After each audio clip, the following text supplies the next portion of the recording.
on TV, online, and on the go. This is Valley News Live at 10. The valley remains coated with snow, and people are still working to clear their sidewalks and driveways. Valley News Team's Katie Opperly hears from doctors who are reminding you to take care of yourself as they're seeing a lot of injuries.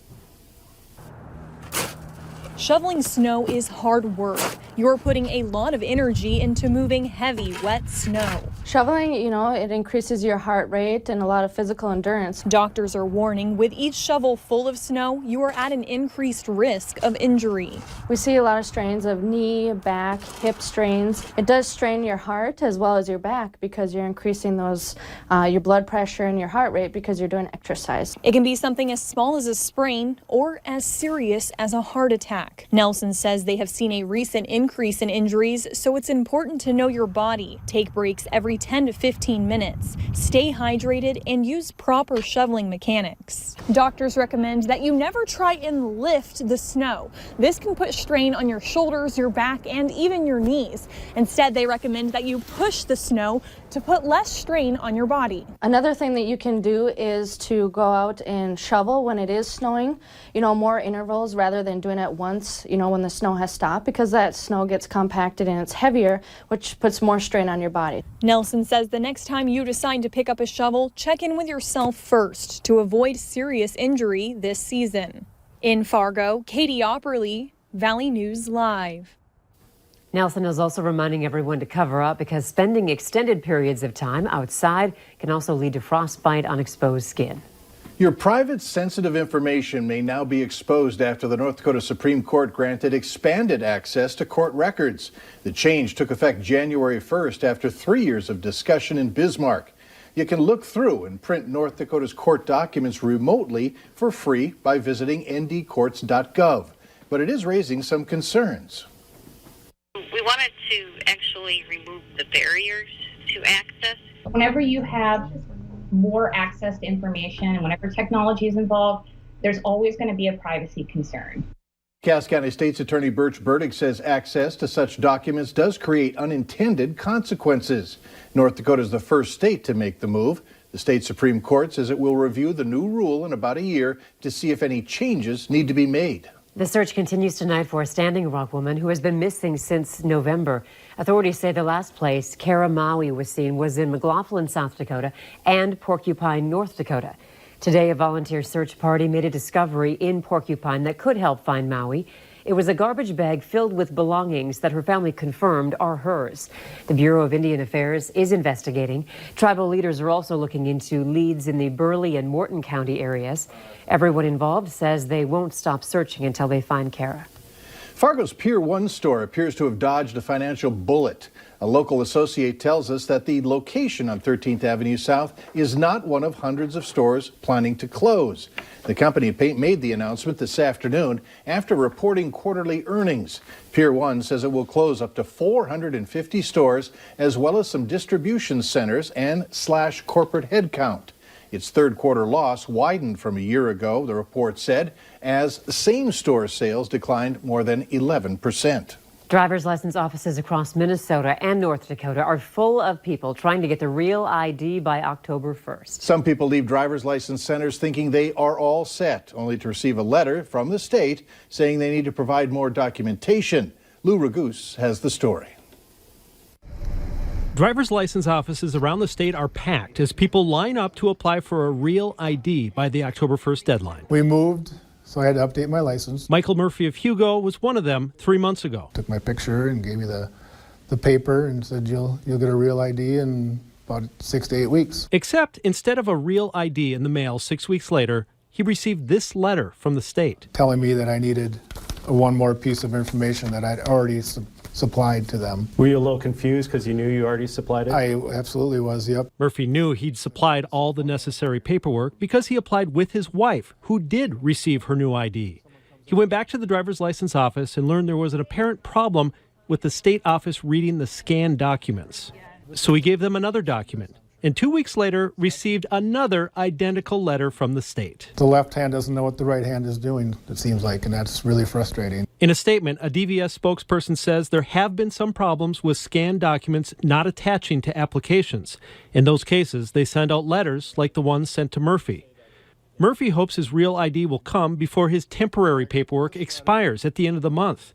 And he hopes the state irons out these problems before they lead to even more critical delays. The backlog is going to be, amazing back once it comes October 1st when it has to be done.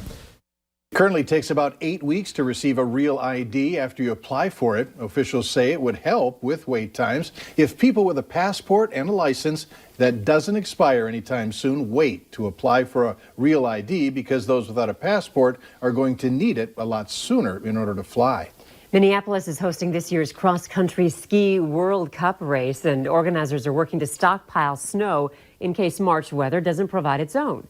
It's the first time since 2001 that a World Cup race will be held in the U.S., and the first time Minneapolis is hosting one. The races will be held March 17th, capping 4 days of festivities and winter activities.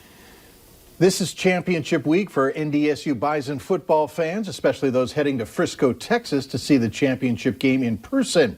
We're told that the popular Bison Tracker app is now up and running. It allows Bison fans to check in on their way to Texas. Fans are also encouraged to use the hashtag #FargoToFrisco on Twitter to share photos of themselves wearing Bison gear.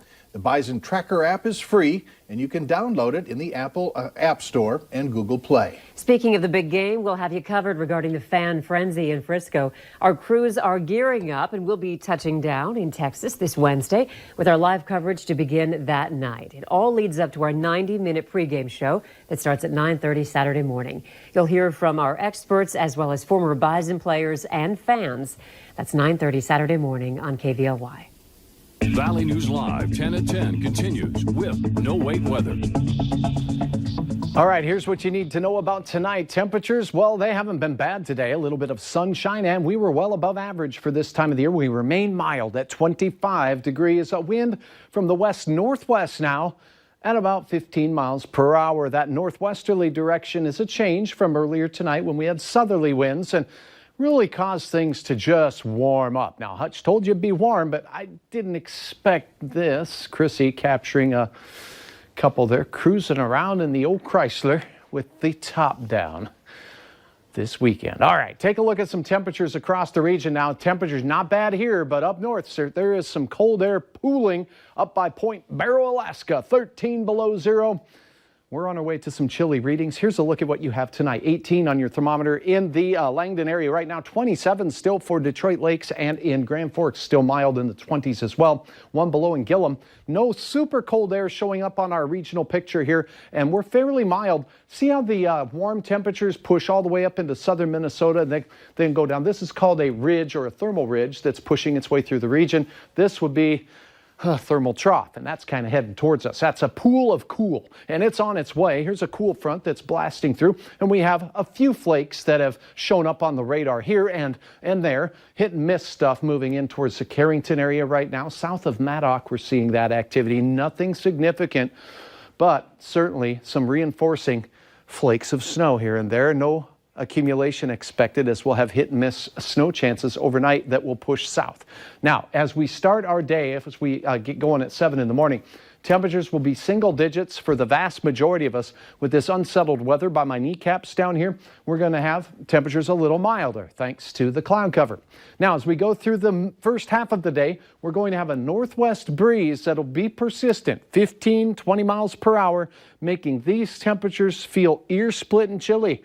That's right, wind chills down around 15 to 20 below throughout our midday hour. Then, as we go into the afternoon, temperatures will be diving. On your drive home from work will be above zero, but it won't take long into the dinner hour and beyond for that sub-zero air to set up shop.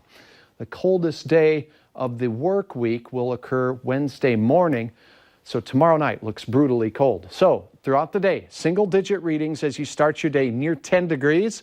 And that just might be as warm as we get all day here in the FM area, with temperatures oscillating under a few rays of sunshine as well.